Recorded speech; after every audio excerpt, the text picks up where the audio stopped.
মেয়ে নিজের পায়ে দাঁড়িয়ে নিজেকে সুন্দরভাবে সাজাতে, নিজেকে সুন্দরভাবে পরিপাটি করে গুছিয়ে রাখতে চায়। একটা মেয়ে যেমন সুন্দরভাবে সংসার করতে পারে, তেমন সংসার ভাঙতেও পারে। আবার একটা মেয়ে যেমন সকলের কাছে প্রিয় হয়ে উঠতেও পারে, তেমন নিজেকে সকলের কাছে খারাপ করতেও পারে। একটা মেয়ে যেমন স্বামীর যত্নও করতে পারে, প্রয়োজনে তাকে অবহেলাও করতে পারে। মেয়েদের মন হচ্ছে ইমোশনে ভরা। যতক্ষণ তুমি তাকে ভালোবাসা দেবে, সে তোমাকে তার দ্বিগুণ করে তোমাকে ফেরত দেবে। কিন্তু যখন থেকে তুমি তাকে অপগ্রাহ্য করবে, তখন থেকে সেই অপগ্রাহ্যও কিন্তু 4 গুণ করে তোমাকে ফেরত দেবে।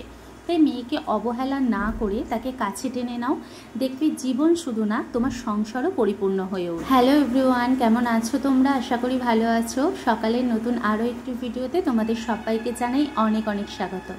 এখন তোমাদের দাদাভাইয়ের সাথে ডিম খাওয়া নিয়ে আমাদের দুজনের মধ্যে যুদ্ধ হচ্ছে।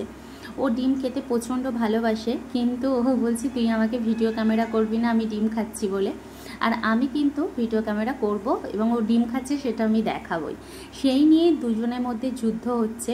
আর এই ছোট ছোট যুদ্ধগুলো সারা দিন আমাদের মধ্যে হচ্ছে। সে আমার কথা যেমন ভাবে, আমার সঙ্গে তেমন ঝগড়াও করে। সে আমাকে যেমন ভালোবাসে, তেমন তার সঙ্গে আমার ঝগড়াটাও অনেক পরিমাণ হয়। এখন আমরা দুজনে মিলে বাইরে বেরোচ্ছি ঘুরতে, কিন্তু কোথায় যাব সেটা কিন্তু আমাদের কোনো ঠিকানা নেই। যেদিকে গাড়ি বাঁকবে সেদিকেই আমরা যাব, যেখানে ঠিকবে সেখানেই। হাফ রাস্তা পর্যন্ত ঘুরতে গেলাম, তারপর আমাদের মনে হলো যে প্রচণ্ড পরিমাণে রোদ, ভালো লাগছে না। তাই বাড়িতে গিয়ে আমরা আজকে লাঞ্চ করব। তাই বাড়িতে এসে ভাত, মাছের ঝাল আর আলু সিদ্ধ রান্না করেছি। আর এটাই হচ্ছে আমাদের দুপুরের আজকে লাঞ্চ। এই হচ্ছে আমাদের মুড। এখন ঠিক বাজে বিকেল 6:45 মতো। এখন বসাবো চা। তো শুয়ে একটু ঘুমিয়ে গিয়েছিলাম, জাস্ট এইমাত্র এলাম। তো এখন একটু চা বানাবো, চাটা খাবো, খেয়ে দিয়ে তারপর যাবো একটু বাইরে।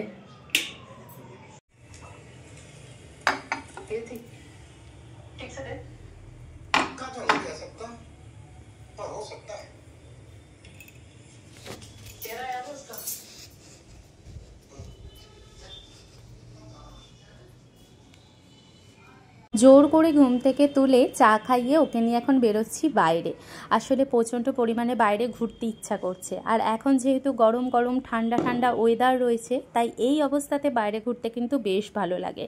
আর তোমাদের দাদাভাই চলে গেলে তো আমি বাড়ির বাইরে একদম বেরোই না, বাড়ির ভিতরেই থাকি। কিছুদিনের মধ্যেই তো তোমাদের দাদাভাই চলে যাবে। তো এরই মধ্যে কিছু ঘরের কাজকর্ম আছে, সেগুলোই এখন করতে বেরোচ্ছি দুজনে মিলে। ঘোরা মানেই হচ্ছে আমাদের এলোপাথারি ঘোরা। কোনো জায়গায় নির্দিষ্টভাবে যে ঘুরবো সেরকম না। যেদিকে মন করে সেদিকেই আমরা ঘুরে বেড়াই, যেদিকে ভালো লাগে সেদিকেই ঘুরে বেড়াই।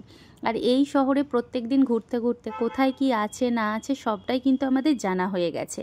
তবে এই শহরের প্রতি একটা আলাদা মায়া এসে গেছে।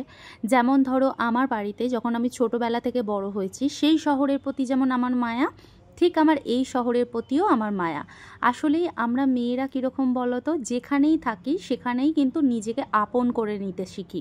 এবং ওই যে কথায় আছে, মেয়েরা হচ্ছে জলের মতো, যে পাত্রে তুমি রাখবে সে পাত্রেই কিন্তু আকার ধারণ করবে। এইবারে যে তোমাদের দাদাভাই ছুটিতে এসেছিল, এবারে কিন্তু অনেক কাজ আমাদের শিডিউল ছিল, কিন্তু সমস্ত কাজকর্ম ধামাচাপা পড়ে গেছে।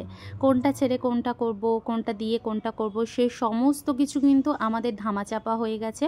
আর সেই সব কাজগুলো এখন আর কমপ্লিট করা সম্ভব নয়, কারণ হাতে গোনা আর কয়েকদিন মাত্র তোমাদের দাদাভাই আছে। আর এই সময়টুকু শুধুমাত্র আমি ওর সাথে কাটাতে চাই, কারণ এরপর তো কবে ছুটিতে আসবে আমি জানি না, বা আমরা জানি না।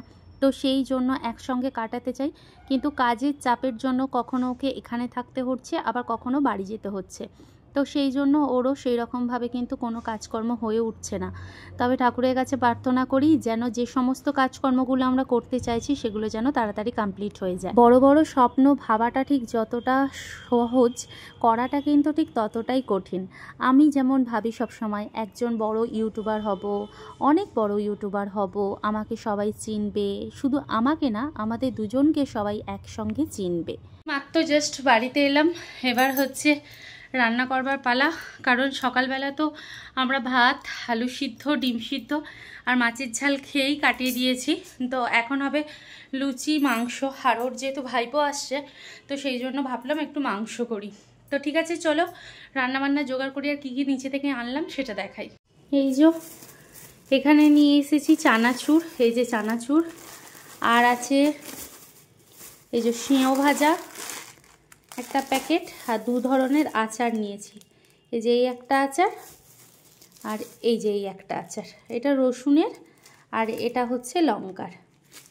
আর এতে আছে চিকেন, আর এতে নিয়ে এসেছি চিনি, পেঁয়াজ, তেল, আর এখানে আছে আটা।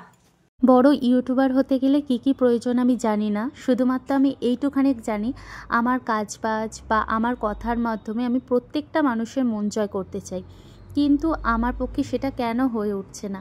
আচ্ছা, আমার কি ভিডিওটা খুব খারাপ হয়, বা আমাদের কি লাইফস্টাইল তোমাদের পছন্দ হয় না, বা আমার ভিডিওর মধ্যে কি সেই জানটা নেই যেটার মধ্যে দিয়ে আমি সকলের মন জয় করতে পারি, নাকি মন জয় করা এত সহজ নয়, সেটা আমি সত্যিই বুঝতে পারছি না। এইমাত্র জাস্ট কমপ্লিট হলো, আর বিছানা আমি কমপ্লিট করে ফেলেছি, আর এখন হচ্ছে শোবো। আর এখন তোমাদের দাদাভাই ওইদিকে ওর ভাইপোর সাথে একটু গল্প করছে।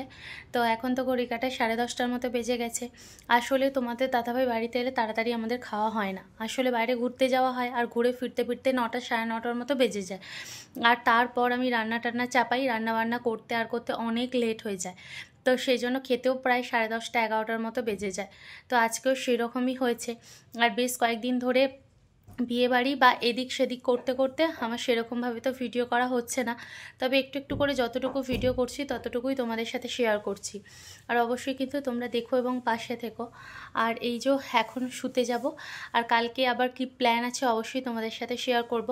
আজকে তো ঘুরতে যাব বলেছিলাম সকালবেলায়, কিন্তু ঘুরতে যাওয়া তো হয়নি। আমরা হাফ রাস্তা থেকে এত রোদ যার জন্য বাড়িতে ফিরে এসেছি। তো ঠিক আছে, আবার পরে তোমাদের সাথে অন্য কোনো ভিডিওতে দেখা হবে। ভালো থেকো, সুস্থ থেকো, আবার দেখা হবে নতুন একটি ভিডিওর সাথে। ততক্ষণের জন্য বিদায় নিলাম।